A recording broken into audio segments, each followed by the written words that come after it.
Christians and the time of the coronavirus. Chung chung chung. It's not Law and Order. No, that's chung chung.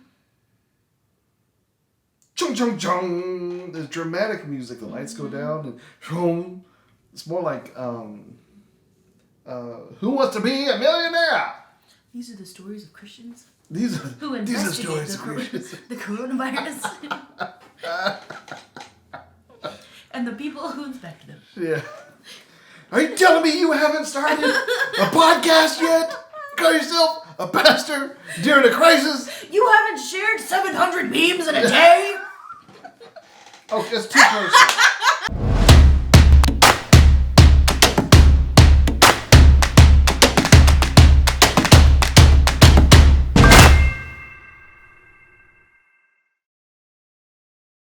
What's up, fam? Sean and Sasha here. Sean, Sasha. how are you guys doing? What's it like being out there in the world? Sort of. No, sort of. Because I mean, you're probably like us. You're probably stuck in the house. When the world turns its back on you, you turn your back on the world. We're going to the grocery store, which is the highlight of your day. Woo! Yeah. But I mean, when you're married with kids, sometimes no matter what season, that's a highlight of your day, especially you get to go together. Yeah. That could be a date. Isn't that sad? We're so excited about our date. I found Campbell's cream chicken. I mean, that's a win. It's Yeah. not an off-brand. It's Campbell's. It's Campbell's. So I mean, like, that was a high five moment. It was wonderful. Dancing down the bread aisle. Oh, okay, look. I don't know about y'all's grocery store, but ours has got killer music. Oh, yeah. You said dancing on the aisle, and I was thinking about that song that I was like jamming to, and I was singing. I look over and I was like, oh, sorry. Because that lady was looking at me like, girl, you are way too happy to be out of your house. Yeah. It's like, look, can you stop twerking in the water aisle? I definitely was not twerking. She's not twerking. Lady in aisle 6. That was awesome. It was hitting. Yeah. Yeah, it was hitting. That 8675309 song came on, and that just Whoa. wrecked everybody. That is not how you say that. You say 8765309. 7329. I don't know all the numbers, but the last one is 9. It doesn't matter what song it is. He only knows one or two words. That's how I live my life. I don't know how to live it one way. I'm not going to apologize for that. It's funny. Is it? Is it? So how you guys doing out there? During. How you doing? Do us a favor, leave a comment below. Let us know just where you at. Emotionally, physically, spiritually, mentally.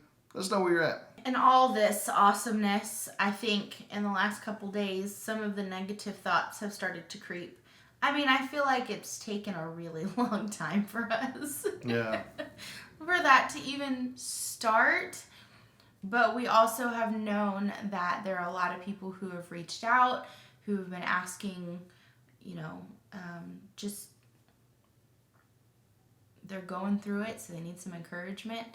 And so I think that's one of the things that we try to talk about a lot when people talk about their anxiety or their depression, or especially for the people that are alone during this time. Yeah. Normally living alone is kind of sometimes a break. When you work all day or you have to be around people all day, and then you get to be home and you get to be alone, and you're like, ugh, a break. And they took that break part out of the scenario and now you're just alone a lot, and I know that that's starting to wear on people, and so we were just thinking about Philippians 4:8 and 9, It says, and now, dear brothers and sisters, one final thing. Fix your thoughts on what is true and honorable and right and pure and lovely and admirable.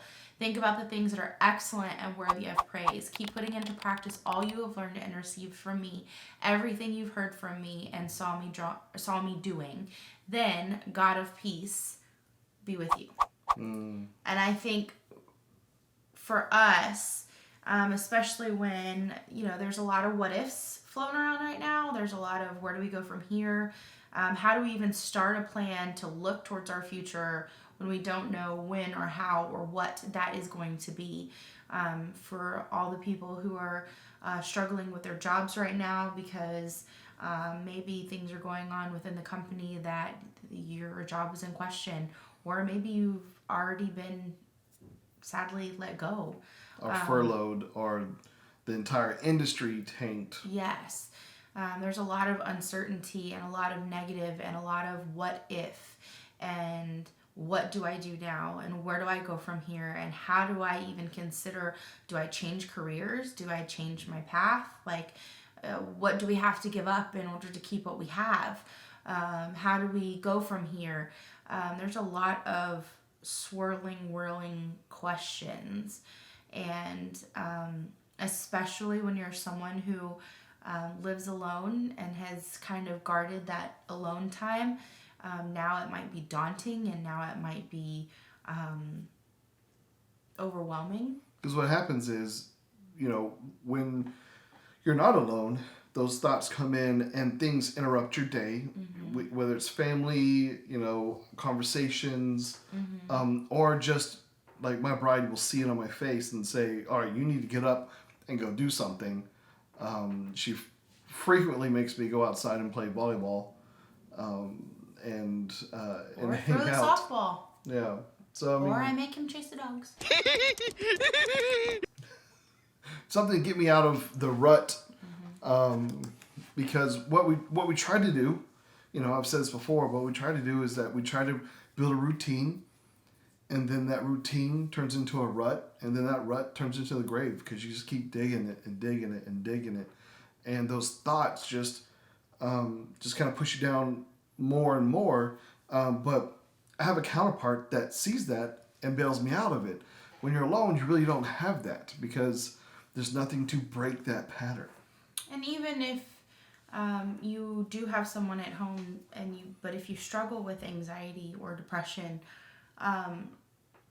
sometimes being around that person doesn't help because you got to get your mind in a new place. And so I try to balance my thoughts, being someone who does struggle with anxiety. I try to balance my thoughts on what is true, what is honorable, what is right, what is pure, what is lovely, what is admirable, what is excellent, what is worthy of praise. Keeping God's word in the forefront. And sometimes it's really hard because you just don't want to hear it and you don't want to listen to it. And so that's why I always try to encourage people. Music moves people. Whether you believe in God or not, music moves people. That's why when you're super sad and lonely and you listen to those super sad and lonely songs, they just help you keep staying super sad and lonely. If you listen to those angry songs, it helps you to get your frustration out. That's why when people who exercise and run, it's got a lot of heavy beat. And he laughs at me all the time because I listen to basically techno music. Yeah. Look, this is what it in my head. It sounds better than what's happening here. So I'm sorry. That wasn't techno at all. I don't know what that was. Yeah. What is going on? What are you doing? Well, it's Don't try to name that because I don't know. It's I don't know, it was weird. So, But music moves you. It doesn't matter what you believe, in your religion. It's true. And so because God designed it that way. He did. And so people who recognize him as the authority of all or not, the things that happen that he has already deemed true are still true. Yeah. And so I try to listen to music that will help me get my thoughts right. I know it's an oldie but a goodie, but the With Everything song by Hillsong. With everything we will shout. I still listen to it, and it just keeps reminding me with everything. And so not to let my brain keep getting twisted back to the negative or the what ifs or the downfall of all humanity. Like, just helping me give my everything, which is sometimes not a lot, because I'm empty or I'm broken or I'm shattered. And so it's like, here's all my little broken pieces. It's everything. It's not pretty, but it's everything. And that's all he's asking for. And so whether your everything is everything, like everything's fantastic and you won the lottery and you got a brand new car and, whatever, you're with everything could be, everything is fantastic. Oh my gosh, I love this song. Everything is awesome. But it's interesting to see how sometimes we can drift from him when everything's great because we're not in desperate need of him. And then when we're shattered and we're broken and we're sad, our with everything is not a lot, but it's everything. Yeah. And so just trying to remember to balance and keep our thoughts on what is true, what is honorable, what is admirable, and trying to keep your thoughts in check with that, and the constant push of the same negative thought, which is persistent. I know we talk about grieving, and I feel like in grief, that was the number one thing. I couldn't tell you what I would be doing in 5 minutes because I'm just trying to get past this moment, and this moment could be 30 seconds from now, or this moment could be the next 72 days of my life. Like, I don't know. Yeah. But it's trying to get past the every second, the every moment of what you're in. And I had to keep going back to what is true and what is admirable, excellent, what is worthy of praise. And it's not fun sometimes, and other times it's like, what's worthy of praise? Everything's great, and that's not always fun, because everything's not always awesome. I'm fine. Totally fine. I don't know why it's coming out all loud and squeaky, because really, I'm fine. But, there you have your ups and downs. Every moment passes. The good can turn to bad, and the bad can just as easily turn back to good. It's not saying ignore the things that are going on. No, it just says process. Fix your eyes on it. It's like when you're driving. You're driving and you have to fix your eyes on the road. You still pass things still come up. You still have to slow down, speed up. You still see the things in your peripheral. Yeah. But that's all it is peripheral. Focused. And I feel like a lot of that is in the anxious thoughts, and I'm trying to explain to him the other day, I feel like the season that we were in before, we were fully submerged and everything in our life was absolutely saturated with what we were doing. And then now I feel like we're on the flip side of that in some of the areas of our life. And we're in this frozen lake and I can't break through the ice to save my life. I'm still separated. I'm still trying to get fully submerged and saturated in things in my life. And I am still focused on whatever God has called me to. I'm going to give it my best, even if I feel like I can't break through.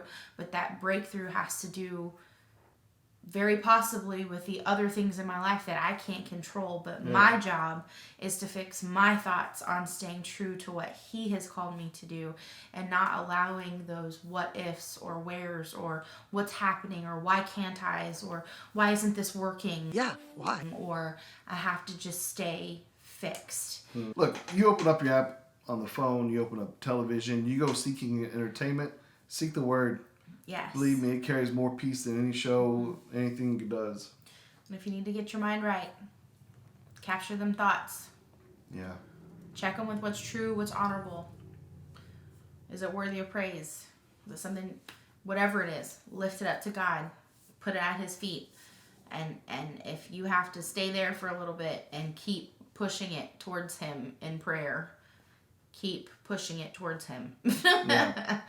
Because He will give you the peace to be able to step back from it and rest Your mind needs to rest from it. Otherwise, it's just overwhelming. Just noise. Yes, and then it's distracting and you can't think of anything else. Pray about it. It's good. We'll pray for you. Yeah. You pray for us. We'll all pray for each other. Just like God intended. Makes so much sense now. All right. Love you guys. Bye.